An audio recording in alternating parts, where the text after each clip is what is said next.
I've always loved photography. There is something about capturing moments that just sparks such a joy in me. I got a digital camera for my birthday one year, and after that, as it grew to more than just a hobby, and as I got better, I bought more expensive cameras. I'd wanted a Polaroid camera for a long time. They were popular when my mum was younger, and has made a comeback in recent years. But for a while, the only way to get one was buying second-hand at ridiculous prices. So you can only imagine my delight when one evening, whilst visiting my parents' house, I found one in the attic. I'd gone up to look for some books I'd had as a child, but instead found it in an unlabeled box next to my old stuff. I went to ask my mum about it. She was standing in the kitchen, washing dishes after a delicious dinner. I asked her about the camera, but she had no idea where it came from. It hadn't been hers. Her best guess was that it might have belonged to one of my grandparents, though she could not recall having ever seen it. "Maybe it's your dad's," she suggested. My father was gone for work, so I was unable to ask him. "No one is using it, so I don't see a problem if you want it." I was giddy with excitement. An actual vintage Polaroid camera. And I wouldn't have to spend hundreds of dollars on it. Though, I suppose it doesn't have any film, and finding more might be difficult, she said, breaking me out of my thoughts. I grinned at her. Only one way to find out. I held up the camera. My parents' dog, Sherlock, waddled into the kitchen, and my mother called her to her. She made Sherlock sit next to her and smiled at the camera, and I snapped a picture. Something whirred in it. For a moment, nothing happened. I was about to speak when a sheet of paper slowly made its way out of the slit in the camera. I took it out and shook it.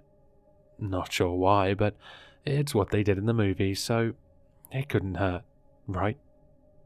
Slowly the picture became clearer. There was my mum, Sherlock looking lovingly up at my mum. The kitchen, sink, cupboards, and the living room closed door behind her.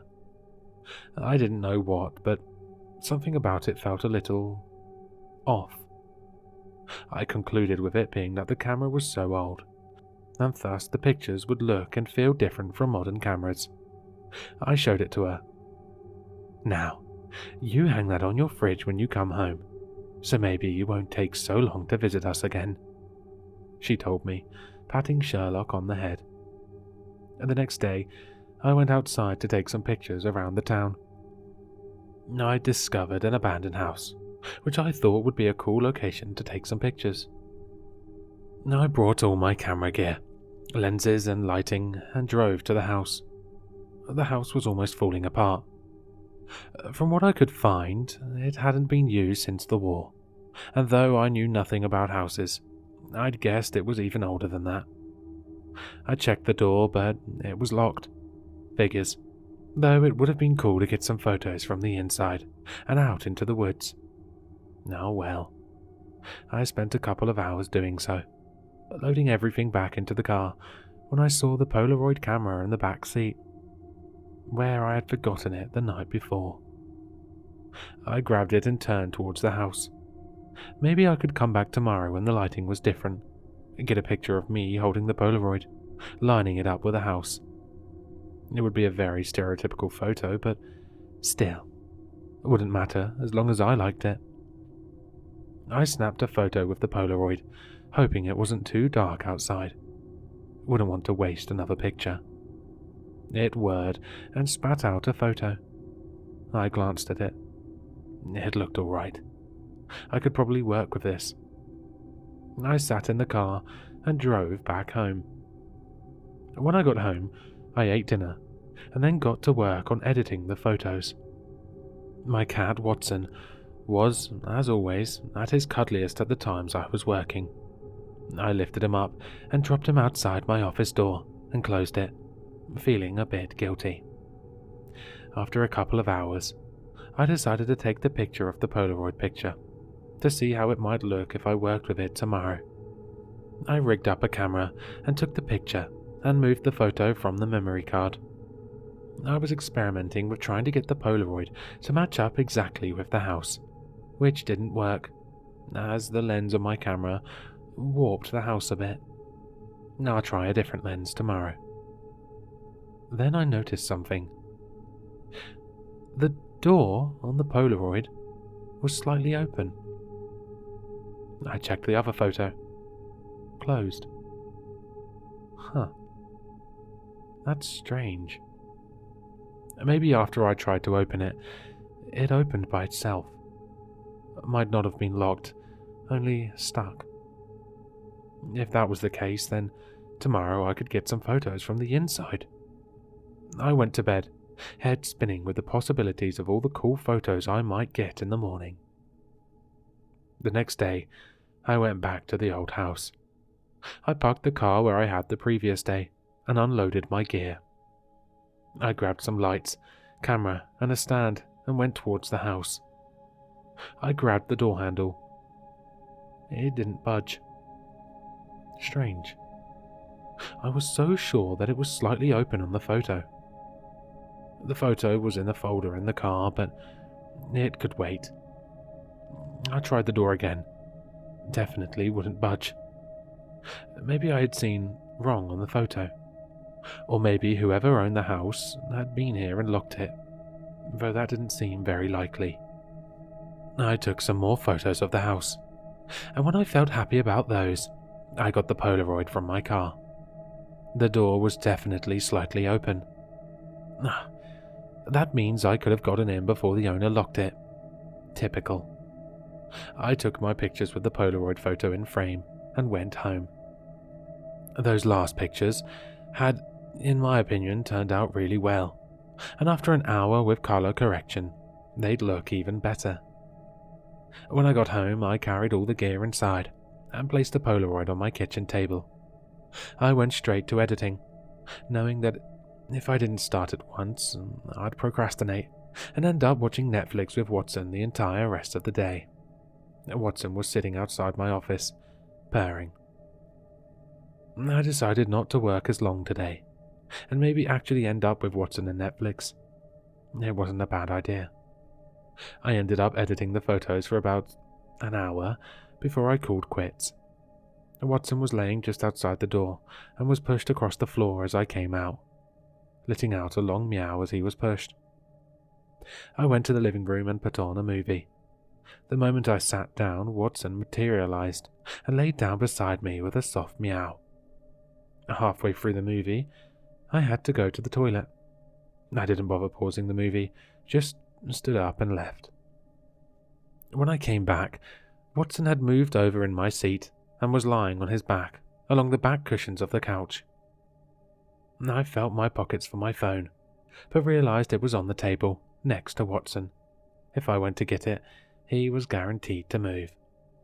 I remembered placing the Polaroid on the table in the kitchen and tiptoed in to fetch it, praying Watson wouldn't move. He hadn't. I snapped the picture, and the camera started whirring. Watson immediately spun around and on his legs at the noise. Phew. I had my photo. I grabbed it and shook it before looking at it. Yes! The perfect cat picture. Though, I looked closer. Watson was lying on the couch and my bedroom door slightly open in the background. Only problem, I glanced up. Yep, my bedroom door was closed. Also, that wasn't even my door. It had some kind of carving on it, symbols of some kind. For a while, all I could do was stare up and down from the picture to the door. It had to be some kind of prank, right? Some kind of editing. Maybe the camera wasn't old, only looked like it, with some kind of weird door filter that changes the door. That doesn't make sense. I went outside to the garden. Good luck changing the door if there is no door in the frame. Click. I grabbed the photo, shook it, and I could feel the color draining from my face. There, on the photo, in the middle of my garden, was a door. Even more open, but now I noticed there was something in the door frame. A shadowy figure, long fingers curling around the door. It was slightly blurry, as if I had been shaking the camera while taking the picture, or holding it with a long exposure. But the rest of the picture looked fine. I went back inside. Watson glanced uninterested at me, before going back to his yoga position, leg up, face to butthole. I picked up the picture I had taken of Watson. Now that I was aware of it, I could see the same figure, though the door was even more closed in this one. What about the other pictures? I placed the Polaroid down on the living room table and almost ran into the office, throwing papers to the ground, searching for the picture of the house. There. I looked at it. The door was smaller, as I had been standing a bit from the house, trying to get all of it in the frame. But there was no mistaking it. The same door with the same weird symbols, even more closed. If I squinted, I thought I could see the same long, shadowy fingers clutching the door. I looked at the pictures I'd taken with my normal camera. The door was definitely not the same. One more picture. The first one. The one I took of my mum. I had, as she requested, hung it on my fridge. I went into the kitchen and pulled it off the fridge, the magnet clattering to the floor, disappearing under the fridge. Behind my smiling mother and Sherlock was that same door, but completely closed. I studied it closer.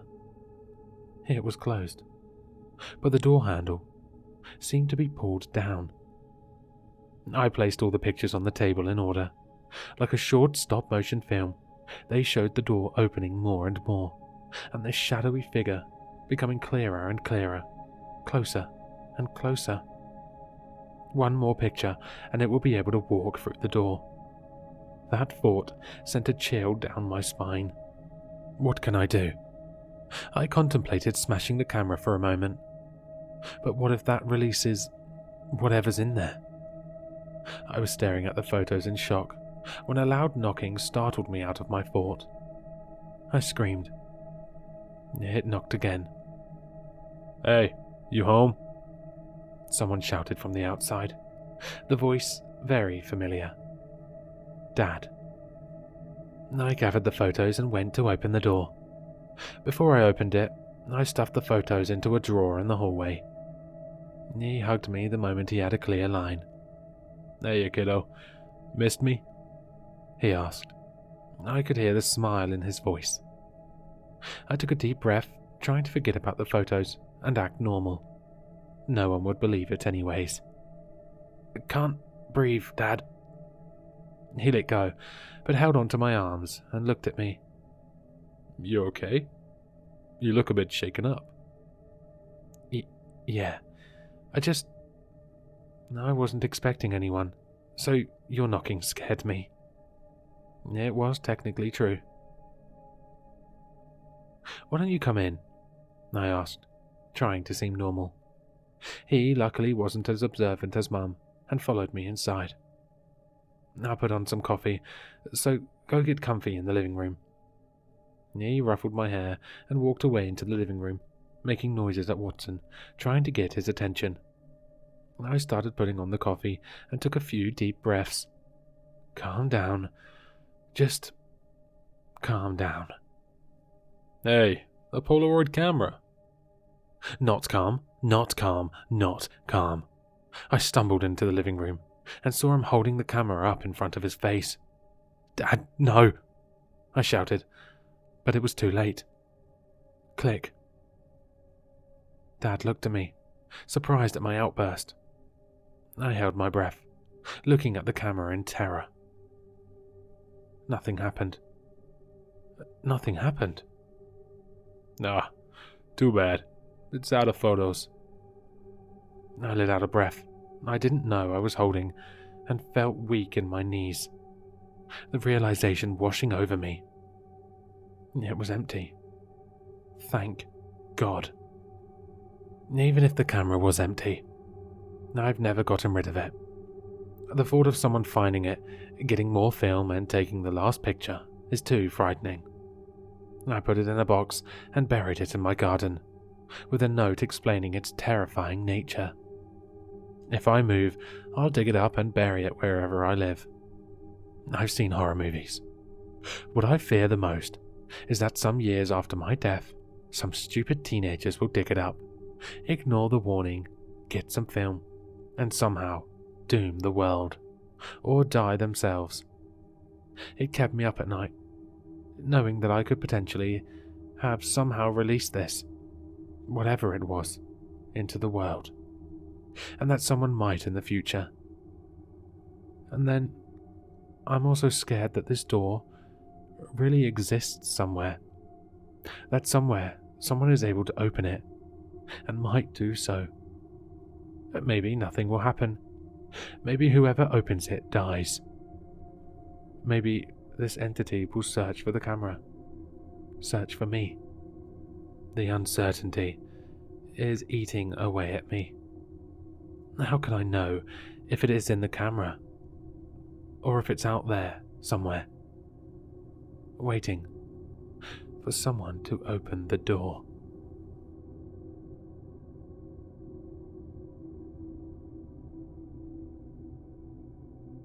Hello, sinister listeners. If you've enjoyed this story, then you'll find all the author's information in the description below. For more content, be sure to like, comment, and subscribe to succumb to the sinister.